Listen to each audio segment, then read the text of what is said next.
So, what man was arrested and charged with the killing and cannibalizing of 17 men over the course of 13 years? If you guessed John Wayne Gacy, unfortunately that's incorrect. If you guessed Ed Gein, again you are mistaken. If you guessed Jack the Ripper, you are way off. However, if you guessed Jeffrey Dahmer, congrats, you got it. Welcome to the Lair of the Unknown, my friends, the darkest channel where reality becomes fascination. I am your host, the Dark Lord, and when I'm not being terrorized by skeptics, I'm in my lair challenging your beliefs. Yes, on July 22nd, 1991, Jeffrey Dahmer was arrested and charged with the murdering, cannibalizing, dismembering, and raping 17 young men and boys over the course of 13 years. The techniques that he used were very similar to what occurs when you become a victim of Wendigo possession. But does that mean there was a connection between him and the Wendigo? I don't think so. You see, Wendigo possession usually occurs when you are forced to cannibalize human victims. Not because you want to eat them, but because you have to eat them to avoid starvation, which Dahmer did not. However, he did give a brief interview in 1993, giving a brief explanation for his motives. Let's see if he mentions the Wendigo. I was angry with them, not because I hated them, but because I wanted to keep them with me. And as my obsession grew, I was saving body parts such as skulls and skeletons. And eventually I did turn to cannibalism. For you. He described how he picked up his victims in gay bars and brought them home. I'd have the sleeping pill mixture already prepared. The person would drink it, fall asleep, and that's when they would be strangled. And he made a startling admission about the evil urges that propelled him to kill. Do you still feel those same urges? Do you still feel that compulsion, that obsession? I wish I could say that it just left completely, but no, there are times when I still do. In the second season of the show Grimm, Jeffrey Dahmer is mentioned to have suffered from Wendigo psychosis. Let's take a peek at that for a minute.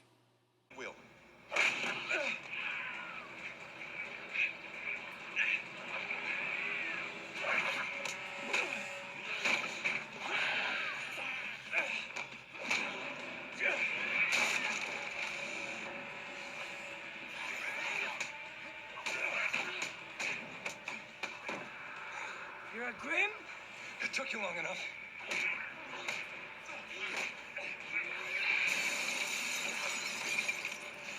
Stay down!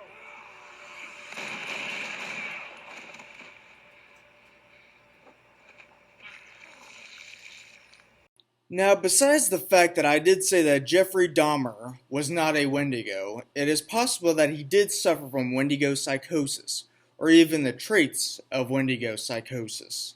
There are different signs one might notice when suspecting somebody is becoming possessed by the Wendigo, which includes collecting and eating roadkill, having an interest in dead corpses of animals or humans, or even committing necrophilia, which is what signs Jeffrey Dahmer suffered before he started to feast on human victims. Drawings and sketches of antlered figures dismembering and devouring body parts would also be a significant sign, such as these drawings. Now, committing these acts, as well as being shy, quiet, or having lack of interest in many activities, triggers Wendigo activity in many individuals. People will definitely ask, how can you kill or even weaken the Wendigo when a person becomes completely possessed by it? It's not easy. You see, in order to weaken the Wendigo, you must destroy its beating heart while it's feeding, which would force it to find another victim. But that's not all. The heart is protected by a thick layer of ice, which you must destroy just to make it to the heart. And remember, the Wendigo is not just going to let you puncture its heart, it's going to retaliate.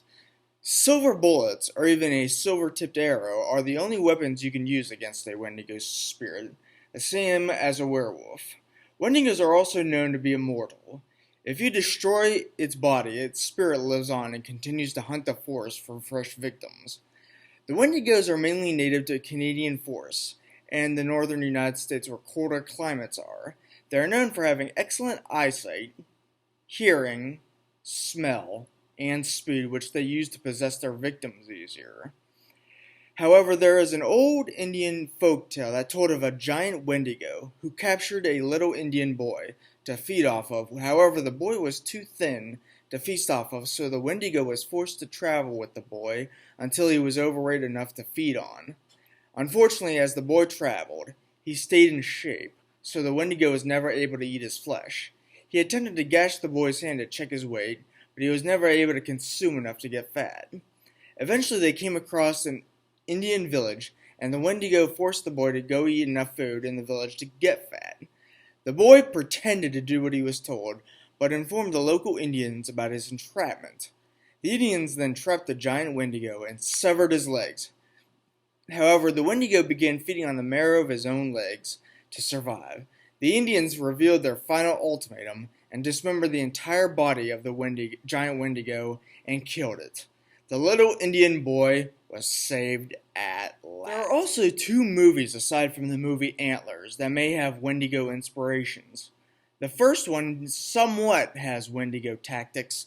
The second one definitely has Wendigo tactics. The first one is The Revenant, starring Leonardo DiCaprio, where in one scene he is willing to go the extra mile to avoid starvation during winter. Let's take a look at that scene for a minute.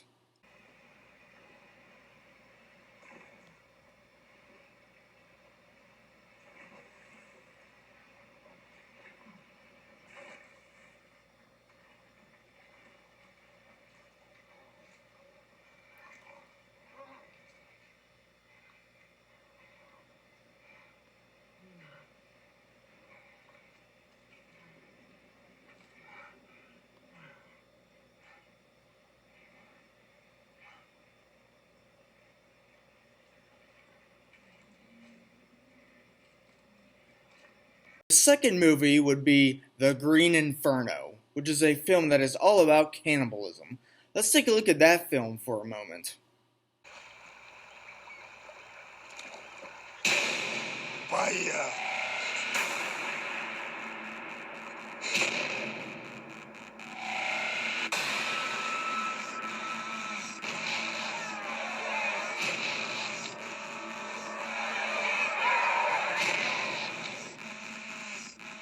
Why are they doing this?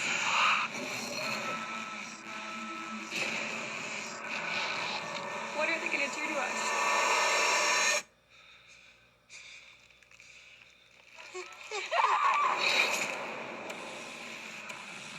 We have to get out of here.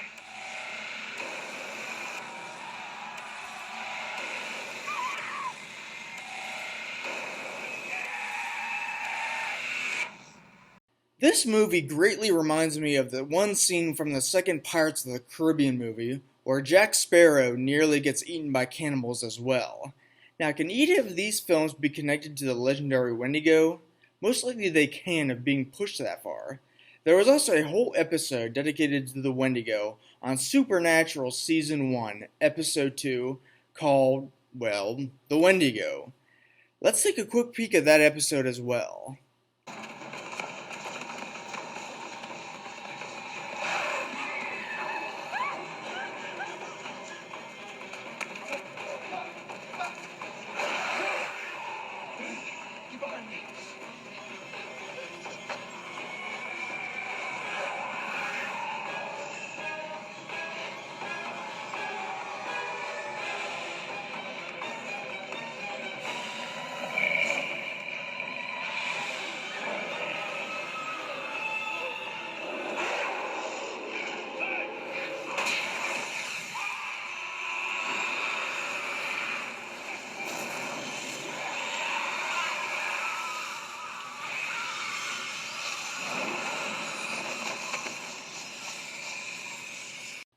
Now, if you notice, their version of the Wendigo looks somewhat different to how most people view the creature.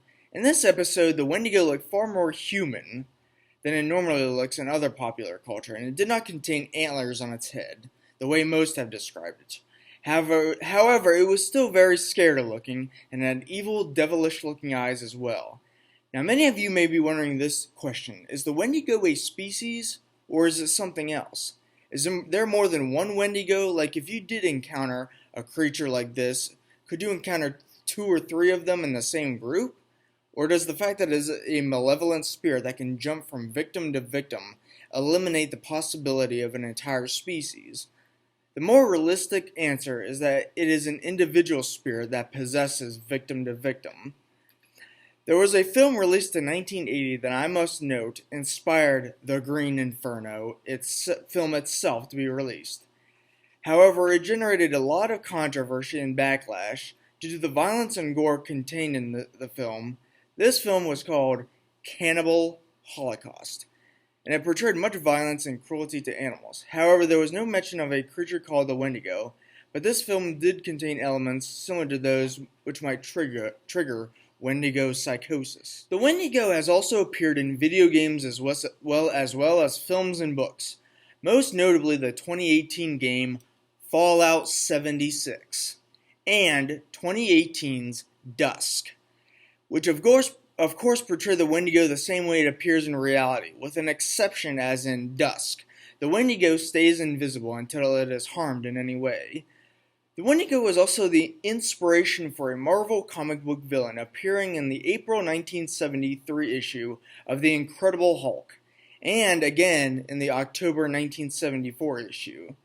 Stories of Algonquin people and others becoming possessed by Wendigo psychosis, or even the Wendigo spirit itself, have significantly decreased in the last century due to highly evolved villages and different lifestyles that are always changing for the good of mankind.